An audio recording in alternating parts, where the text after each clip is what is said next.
En la cena de Navidad, mi hijo me preguntó si el hospital ya había enviado la fecha para la cirugía. Mi nuera se metió y dijo, sí, pero usé ese dinero para organizar el cumpleaños de mi mamá. Mi hijo se quedó sin palabras. Yo solo sonreí y le pregunté de vuelta, ¿no sabes quién es la persona que realmente necesita esa cirugía? En ese instante, su cara se puso pálida al instante.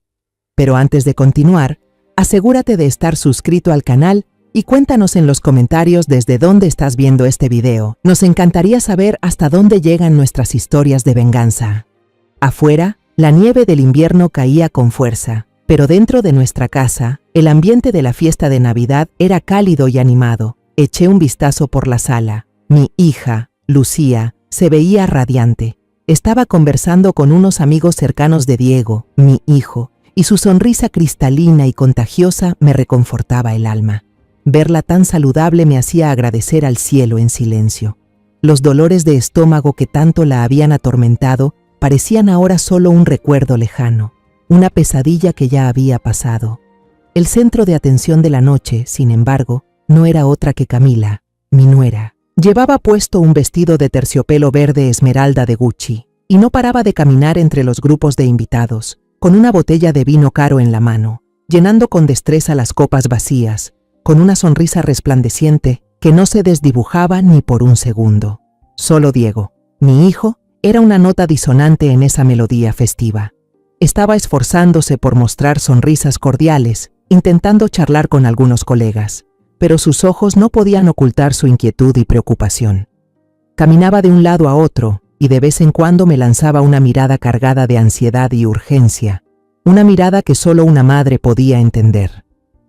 Cuando la fiesta estaba en su punto más alto, Diego finalmente no pudo contenerse más. Se acercó a mí rápidamente, procurando bloquear la vista de los demás, y me susurró con la voz tensa como una cuerda. «Mamá, ¿el hospital ya te mandó la fecha de la cirugía? Estoy muy nervioso». Yo aún no había alcanzado a abrir la boca para tranquilizarlo cuando una voz aguda sonó a nuestro lado. Camila había aparecido de la nada, colgada del brazo de Diego. Habló en voz alta, lo suficiente para que algunos invitados curiosos se giraran a mirar. «Sí la mandaron. Me llegó el correo la semana pasada». Un silencio breve cayó sobre el espacio que nos rodeaba. Camila se detuvo un instante, con la mirada fija en mí, afilada y desafiante. Luego giró lentamente hacia Lucía, que estaba a poca distancia, y la sonrisa en su rostro se hizo aún más brillante, al punto de resultar escalofriante. «Pero ya lo pensé», continuó, con un tono dulzón y falso. «Lucía se ve tan bien que creo que no es tan urgente. Así que usé ese dinero para organizarle una gran fiesta de cumpleaños a mi mamá. Ella se lo merece, ¿verdad, amor?». Sus palabras cayeron como un balde de agua helada en medio del ambiente festivo. El aire se volvió espeso, difícil de respirar. Vi a Lucía quedarse paralizada, con la sonrisa borrada del rostro, reemplazada por una expresión de sorpresa y un dolor profundo. Los invitados cercanos se miraban entre sí, y los murmullos comenzaron a surgir.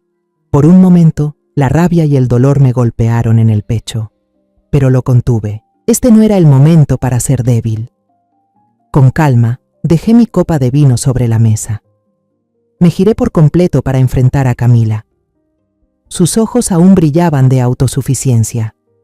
Mi voz no fue alta ni agresiva, pero sonó clara y firme, lo suficiente para que ella y todos los que estaban cerca la escucharan. ¿De verdad no sabes quién es la que realmente necesita una cirugía? El rostro hermoso de Camila perdió el color. Su sonrisa triunfante se congeló en sus labios, volviéndose grotesca y torcida. Lanzó una mirada rápida a Diego, buscando ayuda, una explicación. Pero en sus ojos ya no había celos ni orgullo, sino una confusión total y un miedo absoluto. Los ojos completamente desorientados de Camila me arrastraron mentalmente hacia atrás, hacia los recuerdos de varios meses atrás. En ese instante, ya no era la suegra parada en medio de una sala llena de gente, sino que volvía a ser Rosa María Herrera, una mujer viuda que solo quería cuidar su pequeño hogar, la misma que fue testigo de las primeras grietas en un cuadro familiar que parecía perfecto. Todo no empezó con palabras crueles ni secretos terribles. Al contrario, comenzó con las cosas más pequeñas y cálidas. Aún recuerdo claramente los primeros días de Camila como nuera. Era como una brisa fresca que llegó a una casa que ya se había vuelto algo apagada. Tomé su mano y le enseñé con detalle cómo preparar una olla de sopa de pollo con la receta de la familia. Ese sabor que había acompañado a los Herrera por generaciones. Le mostré cómo sentir la suavidad del pollo, cómo sazonar para que el caldo quedara claro y con un dulzor natural. Reímos juntas en la cocina. Recuerdo que un domingo por la tarde pasamos horas plantando una bugambilia en el balcón. Teníamos tierra en las uñas, pero la alegría brillaba en los ojos. Creí de verdad que no tenía una nuera, sino una hija más. El primer signo extraño apareció una tarde. Volvía del trabajo y la casa estaba extrañamente silenciosa. Vi a Camila dormida en el sofá, con la cabeza ladeada y el cabello cubriéndole casi todo el rostro. Junto al sillón, el cesto de ropa limpia recién bajada del tendedero seguía tirado, con algunas camisas de Diego arrugadas. Era raro, porque Camila siempre había sido obsesiva con el orden. La desperté suavemente y se sobresaltó, con los ojos perdidos y cansados. «Perdón, mamá, no sé por qué me da tanto sueño últimamente», dijo con voz soñolienta. Pensé que solo estaba agotada, pero esos sueños diurnos se hicieron más frecuentes. Comenzó a quejarse de dolores de cabeza persistentes, de un dolor de espalda constante que la hacía fruncir el ceño incluso en la mesa. Su sonrisa ya no era la de antes, estaba reemplazada por una expresión agotada que ni el maquillaje podía ocultar. Hasta que un domingo por la mañana, durante la limpieza familiar, mientras doblábamos una sábana grande, Camila levantó los brazos y la manga de su blusa blanca se bajó. Me quedé helada. Sobre la tela blanca había una mancha marrón oscura, seca y endurecida, extendida en el puño. Era sangre. Sentí un vacío en el pecho. Solté la sábana, le tomé la muñeca y le pregunté con voz temblorosa: «Camila, ¿qué es esto, hija?». Ella retiró el brazo bruscamente, con una expresión de terror por un instante. Bajó la manga rápido y forzó una sonrisa. «Ah, no es nada, mamá. Seguro me raspé cocinando anoche». Pero yo sabía que mentía. Soy madre. He curado muchas heridas. Sabía que no era sangre reciente ni un corte de cocina. Desde ese día, una inquietud comenzó a morderme por dentro. Lo peor fue una tarde, cuando limpiaba el baño de la pareja. Me agaché para vaciar el basurero y lo que encontré debajo de unos algodones usados me heló la sangre. 2 blísteres de analgésicos fuertes, totalmente vacíos, con los envoltorios metálicos arrugados con furia. Reconocí el nombre. Un medicamento de uso controlado, solo con receta, para dolores intensos. Sentí que alguien me apretaba el corazón. ¿Qué está soportando esa niña? ¿Y por qué tiene que ocultarlo? Esa noche decidí que teníamos que hablar con franqueza. Preparé una taza de té de manzanilla caliente, ese tipo de té que tiene un efecto calmante, y la llevé a la sala donde ella estaba viendo televisión. Me senté a su lado y puse con cuidado la taza frente a ella. «Camila», empecé, tratando de que mi voz sonara lo más suave posible. «¿Hay algo que estés ocultando a mamá? Te he notado muy rara últimamente. Esa mancha de sangre en la manga el otro día, esas pastillas en el baño. No me lo ocultes. Si te pasa algo, cuéntamelo. Lo resolveremos juntas». Camila no me miró. Sus ojos seguían fijos en las imágenes que se movían en la pantalla, como si eso fuera lo único que existiera en el mundo. Después de un buen rato, habló con una voz algo molesta y distante. «Ya te dije que estoy bien. Es solo falta de sueño por el trabajo. Esas pastillas son para el dolor de cabeza, nada más. No exageres tanto, mamá». Su respuesta, especialmente esas 2 palabras, «no exageres», fue como una pared de hielo que de pronto se alzó entre nosotras, deteniendo en seco todos mis intentos de acercamiento. Me quedé callada, sin decir nada más. Sabía que insistir sería inútil, pero al mirarla, encogida en el sofá, un miedo invisible, difuso pero creciente, empezó a apoderarse de mí. Sabía que algo muy grave le estaba pasando a mi nuera. Desde entonces, el ambiente en la casa se volvió pesado, tan sofocante que sentía que me costaba respirar. Camila me evitaba de forma evidente. Llegaba del trabajo y se encerraba directo en su cuarto, con llave. La cena, que solía ser el único momento de reunión familiar en el día, se convirtió en un acto silencioso y tortuoso. Ella se sentaba, tomaba unos bocados de verduras en silencio, y después de 5 o 10 minutos, se levantaba con la misma frase de siempre. «Ya comí», y volvía a desaparecer tras la puerta de su cuarto. Entonces empecé a notar el cambio en Diego. Mi hijo, el niño que crié desde pequeño, el que antes con su sonrisa iluminaba toda la casa, ahora se marchitaba frente a mis ojos. El muchacho, que antes era alegre y hacía bromas para hacernos reír a todos, ahora estaba siempre callado. Había bajado de peso, la camisa de oficina que antes le quedaba perfecta, ahora le colgaba de los hombros huesudos. Las ojeras bajo sus ojos eran profundas, huellas claras de noches en vela. Muchas veces me desvelaba sin poder dormir y al despertar de repente notaba un leve resplandor saliendo del balcón. Corría la cortina de mi cuarto con cuidado y miraba hacia afuera. Diego estaba ahí, solo, de espaldas a la casa. En la oscuridad, solo podía ver su silueta solitaria y el punto rojo del cigarro en su mano. El cigarro, ese que había dejado con tanta convicción desde que se casó con Camila. No fumaba, solo lo sostenía entre los dedos, dejando que la ceniza cayera sobre las baldosas frías. Se quedaba ahí, inmóvil, mirando la calle vacía, envuelto en la noche. La espalda de mi hijo, que sola y pesada se veía. ¿Qué carga estaba llevando que lo obligaba a buscar refugio en ese balcón helado y en ese humo venenoso? No podía soportar más esa atmósfera. Decidí que tenía que hacer algo para arreglarlo. Una noche, fui al mercado muy temprano. Escogí los camarones y calamares más frescos para preparar una paella de mariscos, ese plato que Camila había elogiado tanto. Pasé toda la tarde en la cocina, sofriendo con cuidado cada grano de arroz con azafrán hasta lograr un color dorado brillante, acomodando el marisco con esmero encima de la sartén. Incluso puse un pequeño florero con rosas en el centro de la mesa. Solo esperaba que una buena comida pudiera romper el hielo entre nosotras. Cuando Camila regresó del trabajo, se detuvo en la puerta del comedor. Miró de reojo la mesa servida con tanto esmero, con una mirada vacía, sin emoción. Luego dijo con frialdad: «Estoy cansada, no voy a cenar».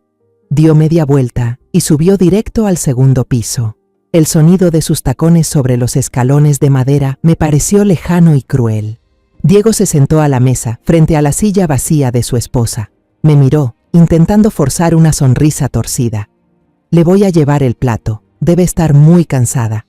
Sirvió una porción generosa de paella, eligiendo con cuidado los camarones más grandes, y subió. Pero minutos después volvió, con el plato intacto. No dijo una palabra. Fue a la cocina y tiró todo el arroz aún caliente a la basura. Yo me quedé ahí, viendo la escena, con el corazón hecho trizas. Sus ojos en ese momento estaban llenos de impotencia, tristeza y algo roto por dentro. Aquella tarde fatídica, yo estaba en el jardín trasero. Me acerqué a los rosales que mi difunto esposo había plantado con sus propias manos. Podar las ramas secas y cortar las flores marchitas siempre me ayudaba a calmarme. Me hacía sentir que él seguía ahí. Estaba a punto de cortar una rosa roja que ya estaba decayendo cuando escuché el auto de Diego llegar. Miré el reloj. Varias horas antes de lo habitual. No entró por la puerta principal. Usó el portón lateral, el que casi nunca abrimos, y caminó directo al jardín donde yo estaba. Su aspecto me dejó helada. La camisa blanca arrugada, mal abotonada, la corbata suelta, colgando del cuello. Tenía la cara demacrada, cansada, y los ojos rojos, hinchados, como si hubiera llorado mucho, demasiado. No dijo nada. Solo caminó hacia mí con paso tambaleante, como si estuviera borracho, y cuando estuvo a unos pasos de mí, se le doblaron las piernas. Mi hijo, ese hombre alto y fuerte, cayó de rodillas sobre el pasto, junto a los rosales llenos de espinas. Hundió la cara en mi delantal de jardinería y rompió en llanto. No eran simples lágrimas, eran sollozos profundos, dolorosos, rotos. No lo escuchaba así desde la muerte de su padre. Las tijeras que tenía en la mano cayeron al suelo de piedra con un clang agudo. Solté todo y lo abracé, rodeando su cabeza temblorosa, con el corazón apretado, sin poder respirar. Diego, ¿qué pasó, hijo? Dímelo. Tardó un buen rato en poder levantar la cara. Temblando, sacó del bolsillo un papel doblado, arrugado y húmedo por el sudor. Me lo entregó. Era un resultado médico. Su voz se quebraba. Cada palabra me cortaba el alma. Llevé a Camila al médico. Mamá, el doctor me pidió hablar a solas. Respiró hondo, como si necesitara reunir el último valor que le quedaba. Me miró con esos ojos desesperados. Le encontraron cáncer de ovario. Etapa inicial. El doctor dijo que si no la operan en pocas semanas, las posibilidades de sobrevivir son muy bajas. Luego me apretó la mano, sus dedos fríos clavándose en los míos, mirándome con súplica. El doctor me rogó que no se lo diga, por miedo a que se derrumbe. Mamá, ¿qué hacemos? ¿Qué hago yo? Yo lo miré, destrozado, y sentí que mi mundo también se caía a pedazos. Esa noche, la casa entera estaba envuelta en un silencio espeso. Arriba, Camila había tomado calmantes y se quedó dormida temprano, sin saber que una sentencia de muerte pendía sobre su cabeza. En la cocina, solo Diego y yo estábamos sentados frente a frente, en la mesa de siempre. La luz amarilla caía sobre el papel arrugado del examen que estaba entre nosotros.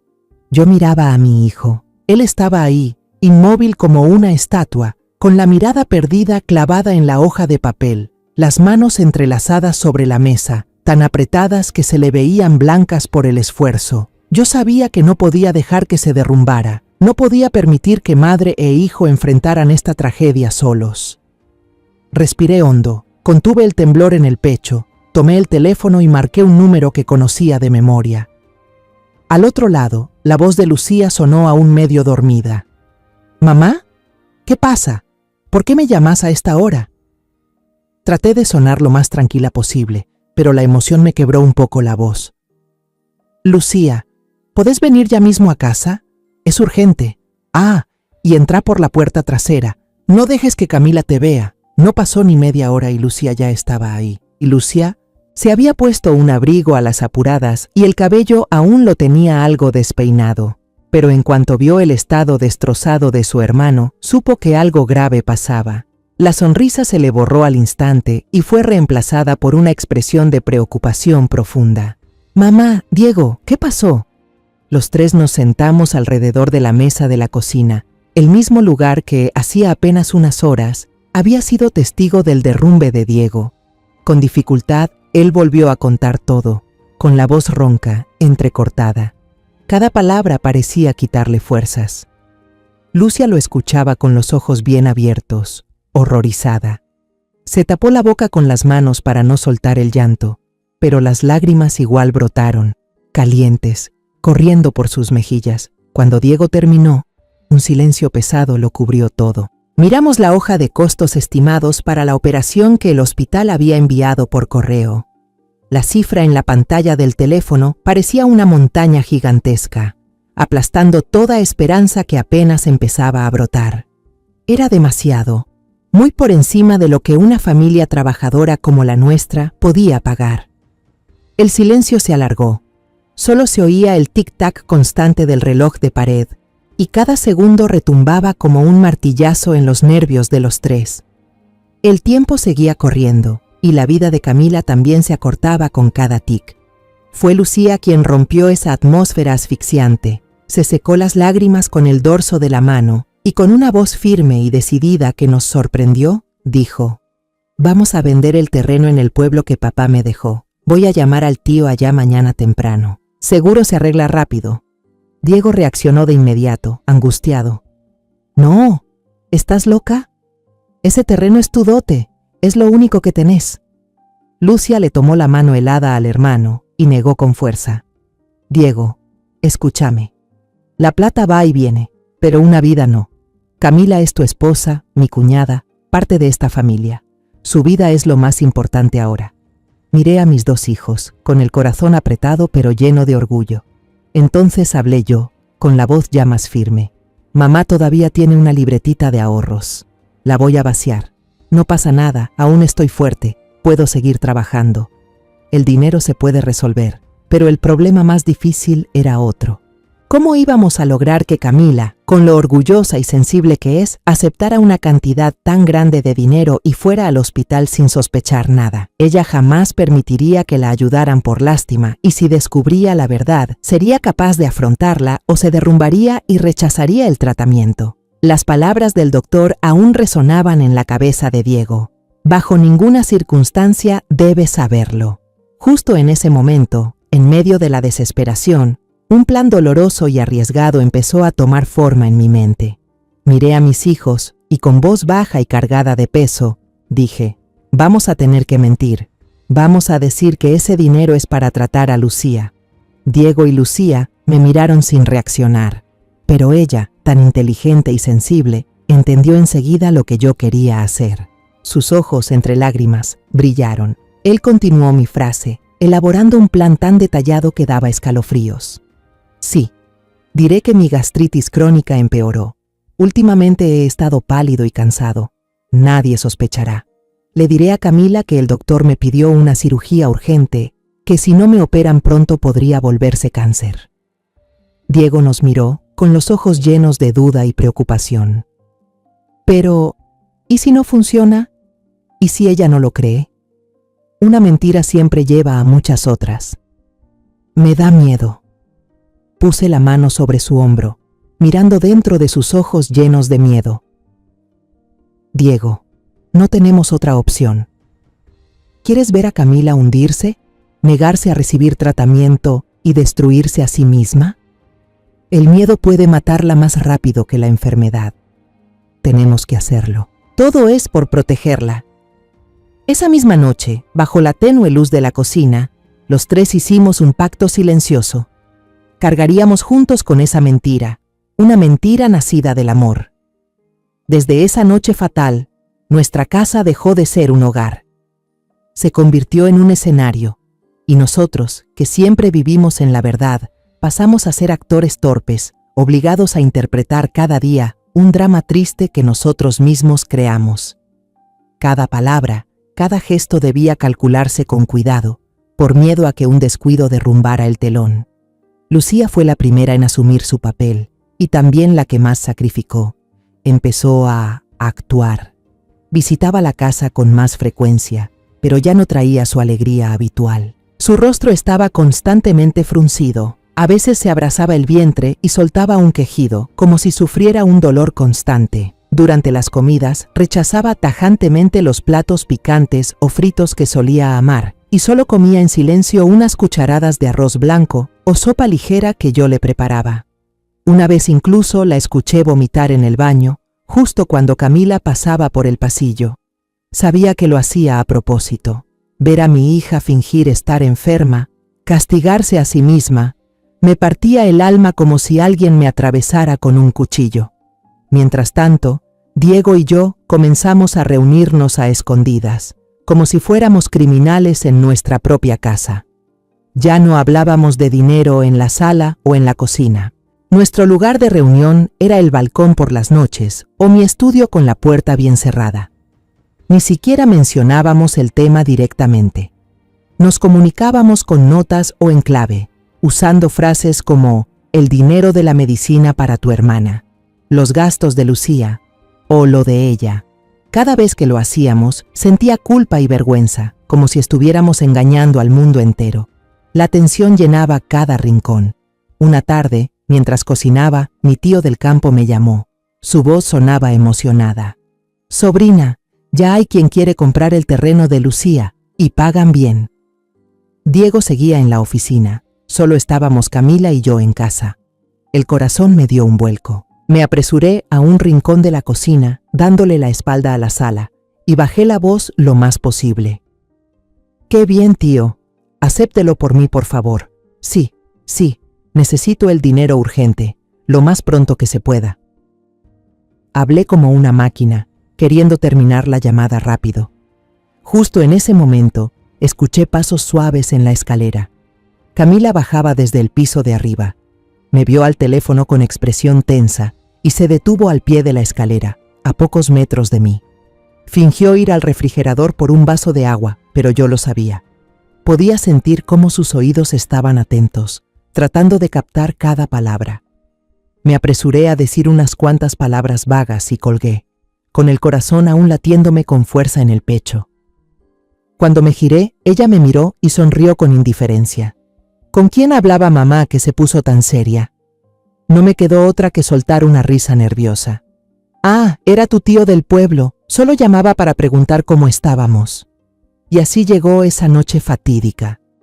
Diego acababa de conseguir una buena suma de dinero vendiendo a toda prisa el auto que tanto quería. Volvió a casa con el rostro iluminado por una mezcla de alegría y preocupación. Después de asegurarse de que Camila estaba en el baño, me tomó del brazo y me llevó a la sala, donde solo una luz amarillenta alumbraba. Sacó de su mochila un sobre de papel marrón, grueso, y me lo entregó. Mamá, guarde la mitad por ahora. Mañana saco el resto de la cuenta y usted lo lleva para adelantar el pago del hospital. Para la hermana Lucía. Hablábamos en voz baja, casi susurrando, y lanzando miradas nerviosas hacia la puerta del dormitorio. Apenas Diego terminó de hablar, escuchamos que el agua del baño se detenía de golpe. Me sobresalté, levanté la vista y me quedé helada. Sentí el cuerpo completamente paralizado. La puerta del dormitorio no estaba cerrada como creíamos. Estaba entreabierta, y por esa rendija vi una silueta inmóvil. Era Camila. ¿Desde cuándo estaba ahí? ¿Cuánto había escuchado? Lo había escuchado todo. En un instante de pánico, me salió el instinto de madre. Tenía que reaccionar rápido, salvar la situación como fuera. Alcé la voz adrede, cambiando el tono a uno cargado de preocupación y dolor, dirigiéndome a Diego pero con la intención de que la persona detrás de la puerta me oyera. Dios mío, ¿tan grave está tu hermana? No importa el dinero, lo esencial es salvarla. Hijo, dile a tu hermana que no se preocupe, que aquí estamos su madre y su hermano para ayudarla. Apenas terminé la frase, la puerta del dormitorio se abrió de golpe. Camila salió. Aún llevaba puesta la toalla blanca, con el cabello chorreando agua sobre el suelo. Miraba fijamente el sobre grueso que tenía en las manos, con una mirada filosa como cuchillo. Luego nos miró a Diego y a mí, que estábamos paralizados. Sonrió, pero esa sonrisa no le llegó a los ojos. En su mirada había frialdad, había algo desconocido. ¿Qué pasa que están tan tensos tú y mamá? ¿Dinero para ayudar a la hermana Lucía? Vaya suerte la de ella, que todos en esta casa se desviven por cuidarla y atenderla. Su voz sonaba dulce de forma extraña, pero cada palabra estaba cargada de una ironía y amargura que daban escalofríos. Desde aquella noche maldita, Camila dejó de ser la nuera dulce que yo conocía. El fuego de los celos, alimentado por la sospecha y la sensación de estar siendo desplazada, se convirtió en un incendio feroz. Ya no gritaba ni hacía preguntas. Ahora prefería torturarnos con gestos y frases pequeñas, pero con un veneno que dolía como 1000 puñaladas. La cena se volvió una tortura auténtica. La mesa, antes símbolo de unión familiar, se transformó en un campo de batalla silencioso. Si yo le servía a Lucía un trozo de salmón con cariño y le decía, «Come pescadito, hija, que es bueno para tu salud y para que te recuperes pronto», Camila, desde el otro extremo, fruncía los labios y murmuraba en voz suficientemente alta. Algunos sí están enfermos de verdad, otros fingen para que todos les sirvan y los mimen. Sus palabras eran como agujas envenenadas directas al alma de los tres. Lucía agachaba la cabeza. Yo y Diego solo nos mirábamos, sin poder decir nada, llenos de dolor. Camila comenzó a hacer comparaciones, crueles y sin filtro. Una vez, cuando Diego regresó del trabajo, trajo una caja de nido de ave de primera calidad, diciendo que era para que su hermana se fortaleciera antes de la operación. Camila apenas lo vio, soltó una risita burlona y le dijo directamente a su esposo, sin ningún pudor: «Yo también vivo cansada, con dolor de cabeza y mareos todo el día, y no he visto que nadie me compre ni una vitamina». Al final, la hija siempre será la hija, y la nuera, por más que se esfuerce, sigue siendo una extraña. Diego se quedó paralizado, el rostro se le puso pálido. Quiso decir algo pero se contuvo. Sabía que cualquier palabra en ese momento solo echaría más leña al fuego. La actitud de Camila hacia Lucía se volvió claramente hostil.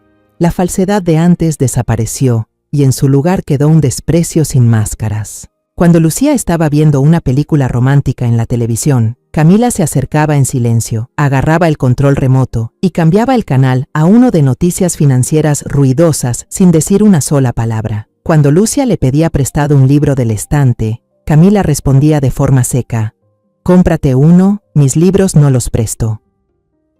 Cada gesto de ella parecía querer dejar en claro que Lucía era una intrusa, alguien que había llegado a quitarle el afecto que le pertenecía. Lucía, mi hija querida, entendía todo, pero elegía el silencio. Solo sonreía con tristeza, una sonrisa forzada y dolorosa, y se alejaba. Pero yo sabía que su corazón sangraba por dentro. Una tarde, la encontré llorando sola en el balcón. Los hombros le temblaban tras haber recibido de Camila una ofensa brutal. La llamó una parásita. Me acerqué. La abracé por detrás. No supe decir nada más que: «Perdón, hija». Lucía se secó las lágrimas rápidamente. Me miró e intentó sonreír. «No pasa nada, mamá. De verdad estoy bien. Mientras podamos salvar a mi hermana, vale la pena aguantar un poco». Sus palabras me rompieron el corazón. Diego y yo vivíamos en un estado de culpa constante. Cada burla, cada mirada hiriente de Camila era como una cuchillada invisible que nos atravesaba. Sabíamos que estábamos dañando a Lucía cruelmente, usándola como escudo en una obra que nosotros mismos habíamos montado, pero no podíamos contar la verdad. Solo nos repetíamos que teníamos que resistir, que si Camila aceptaba operarse, si la niña estaba a salvo, todo habría valido la pena. En ese momento nos arrodillaríamos, pediríamos perdón y lo explicaríamos todo. Nuestra resistencia llegó al límite un fin de semana. Después de tanto esfuerzo, al fin habíamos reunido el dinero necesario. En el almuerzo, Diego intentó mostrarse alegre y anunció: «Ya pagué la operación de Lucía. El hospital la programó para la próxima semana». Camila, que sostenía una cuchara, se quedó congelada. De repente se levantó de golpe y arrojó la cuchara sobre la mesa. Un clank estridente rompió el silencio forzado. Miró a Diego con furia, con los ojos desbordando rabia. Luego nos miró a Lucía y a mí, y con voz afilada y llena de resentimiento dijo: «Qué lindo. Aquí el dinero vuela para cuidar a extraños. ¿Alguna vez pensaste en mí? ¿En nuestra familia? ¿En nuestro futuro? ¿O yo solo soy una incubadora para ti?» Dicho esto, se dio la vuelta, subió a su cuarto y cerró la puerta de un portazo, con una furia desesperada. Esa noche no bajó a cenar. Yo sabía que en esa habitación oscura, su rencor ya había alcanzado su punto máximo. Estaba convencida de que nosotros, su propia familia, nos habíamos aliado en secreto para entregarle todo a Lucía. El olor cálido a canela y el perfume suave del pino navideño decorado en la esquina del salón me devolvieron de golpe a una realidad cruel. Las melodías suaves seguían sonando, pero ahora me parecían fuera de lugar, casi una burla. Todas las miradas curiosas de los invitados estaban fijas en nosotros, convirtiendo el rincón acogedor de la sala en un escenario de tragedia desnuda. La confusión en el rostro de Camila duró solo un instante. Rápidamente fue reemplazada por una expresión desafiante y endurecida. Ya no se quedó paralizada ante mi pregunta. Soltó una risa sarcástica, llena de amargura y convicción. «¿Hasta cuándo vas a seguir actuando, mamá?». Su voz era afilada, directa hacia mí. «Tú y él, y también Lucía. Toda tu familia se puso de acuerdo para engañarme, para pasarle dinero a escondidas a ella. ¿Crees que no me di cuenta? Lo escuché todo. Y ahora que todo salió a la luz, ¿todavía piensas inventarte una historia absurda de que ese dinero era para curar a otra persona? Perdón, pero yo no soy ninguna idiota». Cada palabra suya fue como un mazo golpeando el pecho de Diego. Mi hijo ya había soportado demasiado. La carga de la enfermedad de su esposa, el dolor de tener que mentir, la angustia de ver a su hermana siendo humillada, y ahora esta acusación cruel e injusta. La última cuerda de paciencia en él se rompió de golpe. «Basta ya», rugió Diego, un grito lleno de desesperación y dolor que ahogó la música y los murmullos.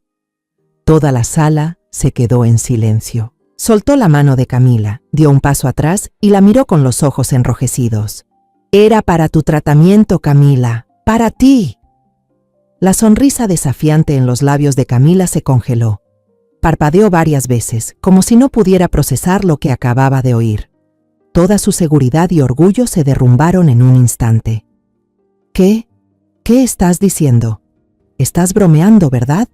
¿Esto es otro truco para cubrir lo que hicieron?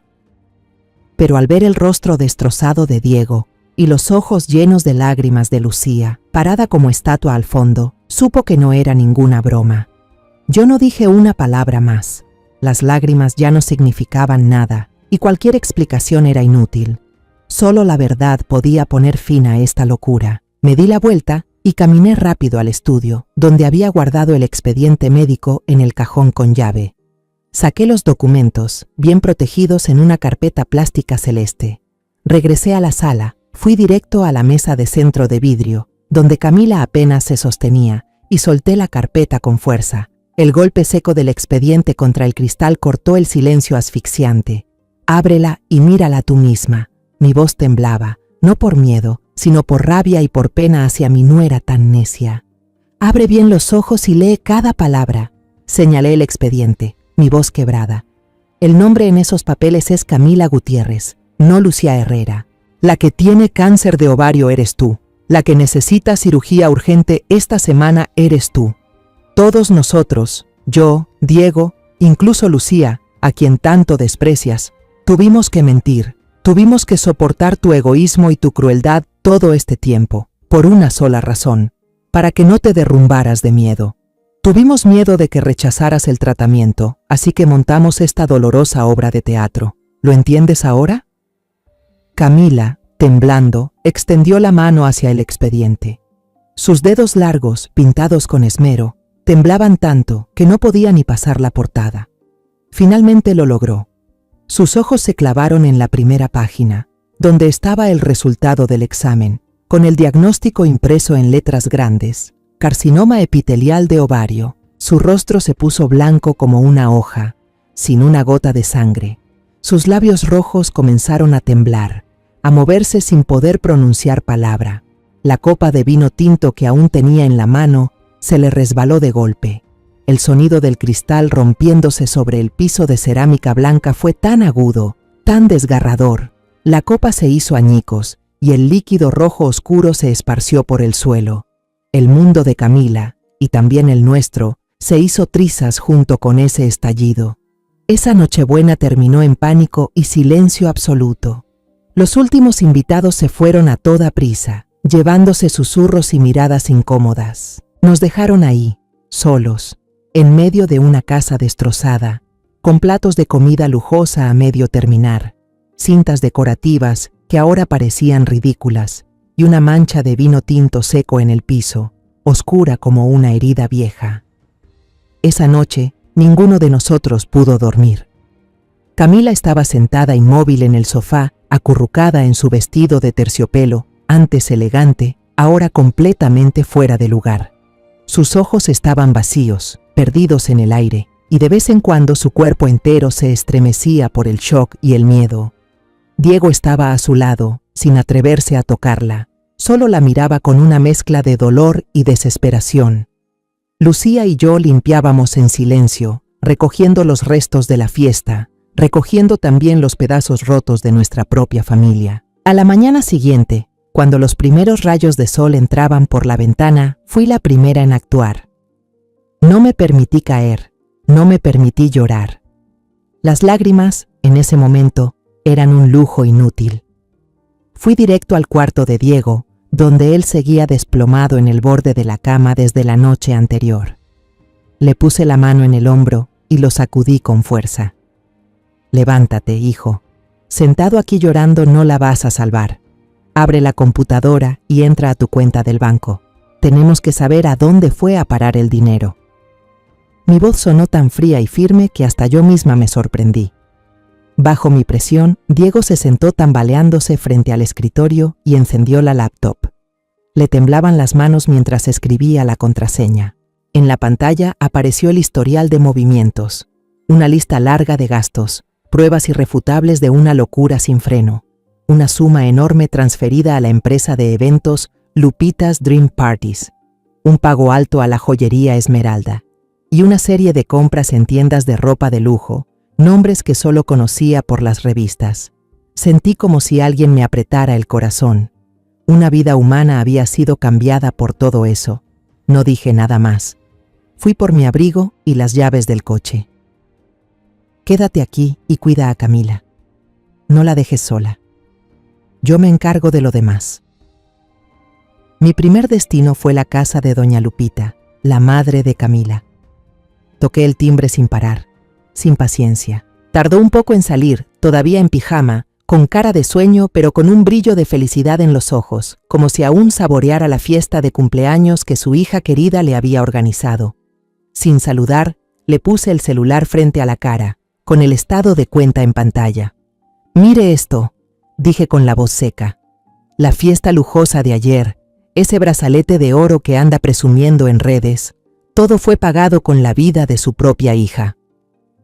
Doña Lupita se quedó muda. Su sonrisa se congeló cuando le conté toda la tragedia, el diagnóstico de cáncer, nuestra mentira y la reacción de Camila. La alegría en su rostro se convirtió en horror, luego en vergüenza profunda. Balbuceó: «No, no puede ser, mi hija».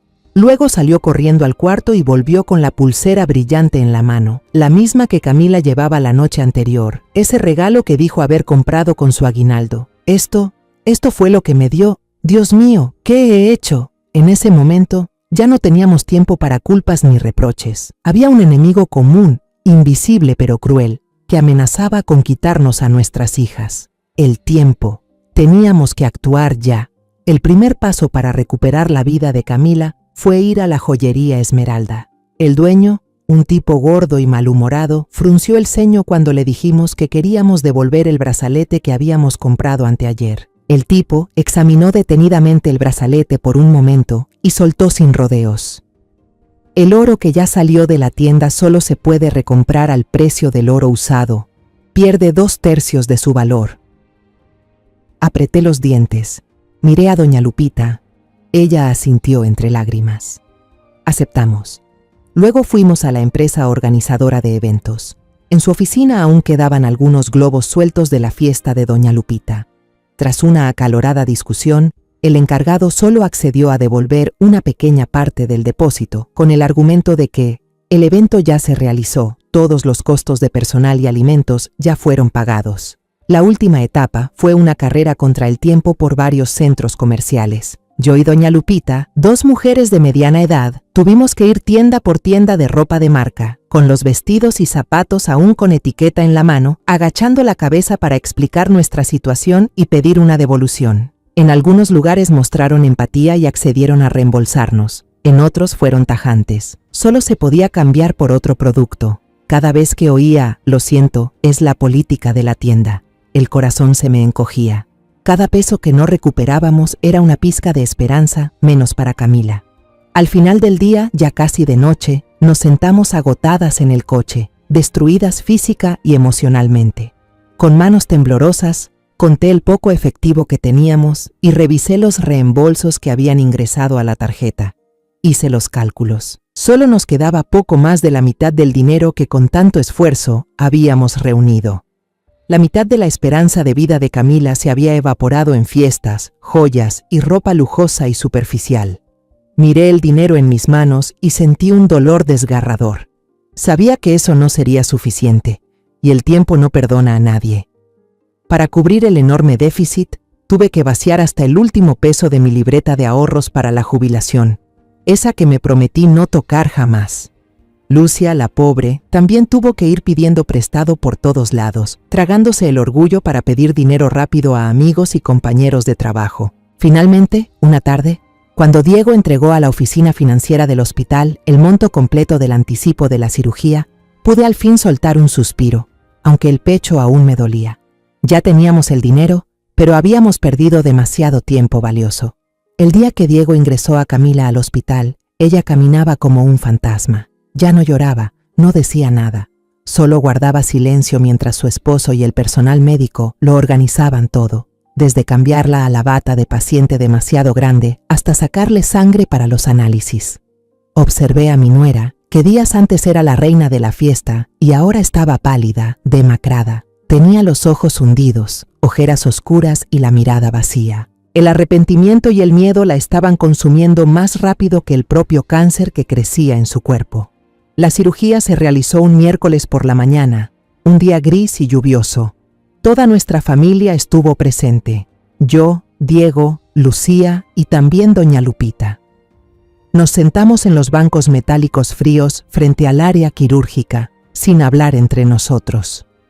El ambiente era tan tenso que se podía cortar con un cuchillo. Diego no paraba de caminar de un lado a otro frente a la puerta verde del quirófano, con las manos entrelazadas, tan nervioso que los nudillos ya se le veían blancos. Lucía estaba a mi lado, me apretaba la mano con fuerza, la tenía fría y húmeda. De vez en cuando, desde el otro lado, escuchaba los sollozos contenidos de doña Lupita, esa mujer que ya solo podía rezar en silencio. El tiempo en ese pasillo del hospital parecía pasar de una manera muy distinta. Lento, pesado y tan asfixiante que costaba respirar. Cada vez que se abría la puerta del quirófano, los corazones de los cuatro se detenían por un instante, para luego hundirse en la decepción al ver que solo era una enfermera entrando o saliendo a toda prisa por más instrumentos o una bolsa de sangre. El ruido de las ruedas de las camillas resonaba por el pasillo, la voz monótona del altavoz llamando a otros pacientes. Todos esos sonidos impersonales solo aumentaban la tensión que nos torturaba al límite. 1 hora, 2, 4, 5 horas pasaron, largas como un siglo. Finalmente, esa puerta verde se abrió. El jefe de cirugía, un hombre de mediana edad, con la frente amplia y los ojos marcados por el cansancio, salió y se quitó la mascarilla lentamente. Nos pusimos de pie al mismo tiempo, rodeándolo, con los ojos suplicantes llenos de esperanza. Él nos miró uno por uno con una mirada llena de compasión y se detuvo en Diego. Hicimos todo lo posible. Comenzó con esa frase que nadie en el mundo quiere escuchar de un cirujano. El corazón se me hundió. El tumor era más grande de lo que se pensaba al principio. El retraso de casi 2 semanas le dio tiempo para crecer y comenzar a invadir los tejidos cercanos. Fue muy difícil. Hizo una pausa, como si quisiera prepararnos para lo que venía. Su voz bajó de tono, cargada de gravedad. Logramos salvarle la vida.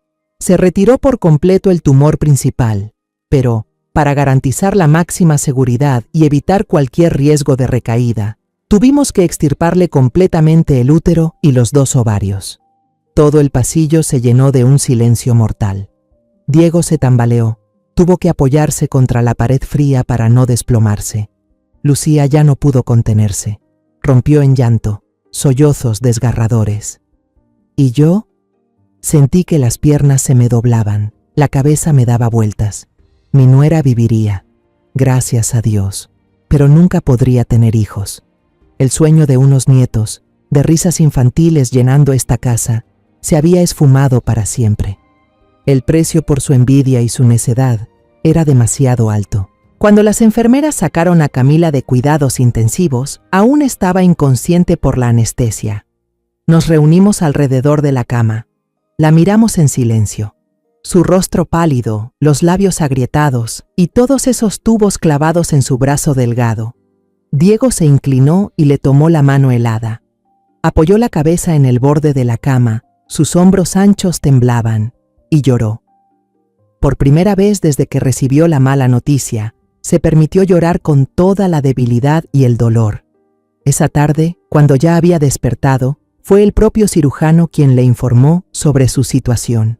Nosotros esperamos afuera, sin atrevernos a entrar, pero no escuchamos llanto. Cuando el médico salió, ella tampoco nos llamó.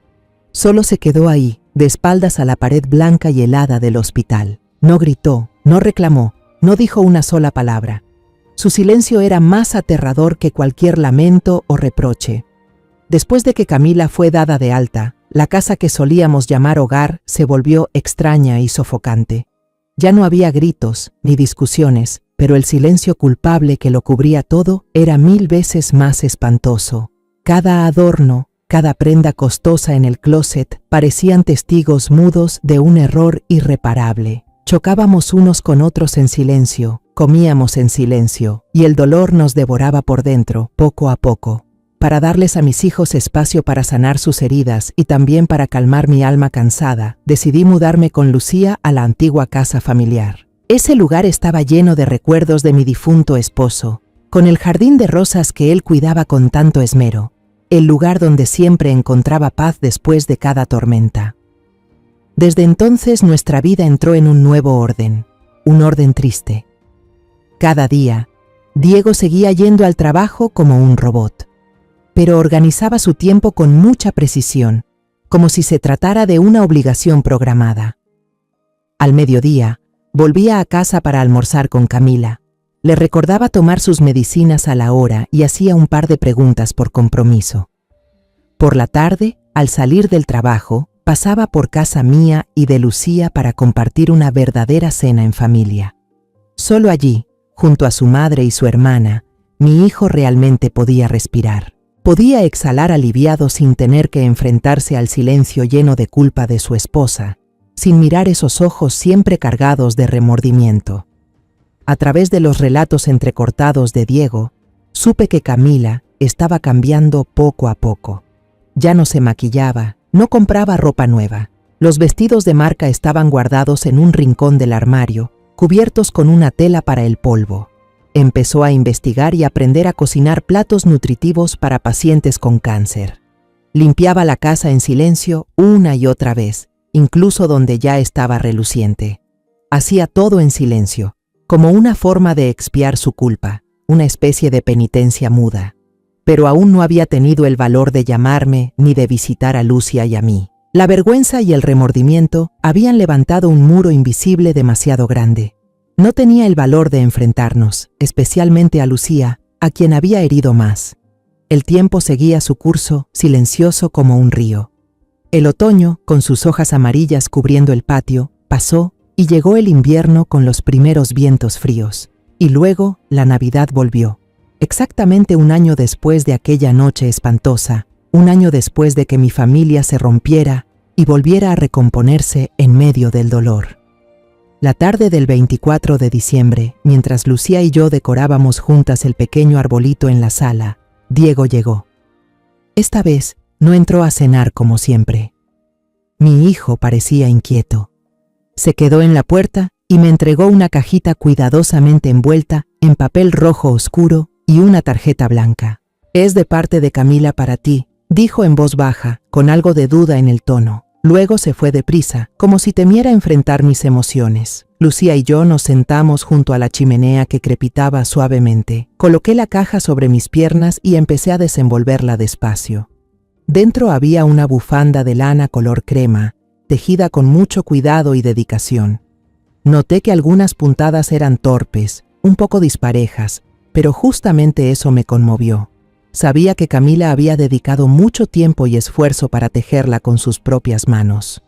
Una mujer acostumbrada a la seda y al lujo, ahora se sentaba pacientemente a tejer punto por punto. Me temblaban un poco las manos cuando abrí la tarjeta. No había palabras elegantes ni frases vacías. Solo unas pocas líneas escritas con una letra que ya no era segura ni decorativa como antes. La escritura temblaba, y en algunos lugares la tinta se había corrido un poco, como si hubieran caído lágrimas sobre el papel. Querida mamá, no me atrevo a pedirte perdón, solo quiero darte las gracias. Estoy viva gracias a ti, a Diego y a Lucía. Te quiero. Feliz Navidad, Camila. Al leer esas palabras, instintivamente llevé una mano a mi boca, pero no pude contener las lágrimas que empezaron a rodar por mis mejillas. No eran lágrimas de dolor ni de rabia, sino de alivio, de comprensión. Lucía, sentada a mi lado, pasó un brazo por mis hombros y me abrazó en silencio para consolarme. Afuera de la ventana, los primeros copos de nieve de la temporada realmente empezaban a caer, suaves y blancos, cubriendo el jardín con un manto puro. Miré las llamas cálidas parpadeando en la chimenea, y luego bajé la vista hacia la tarjeta que tenía en las manos. Una sonrisa se dibujó lentamente en mis labios, una sonrisa con el sabor amargo del pasado, pero también con el calor de la esperanza y el perdón.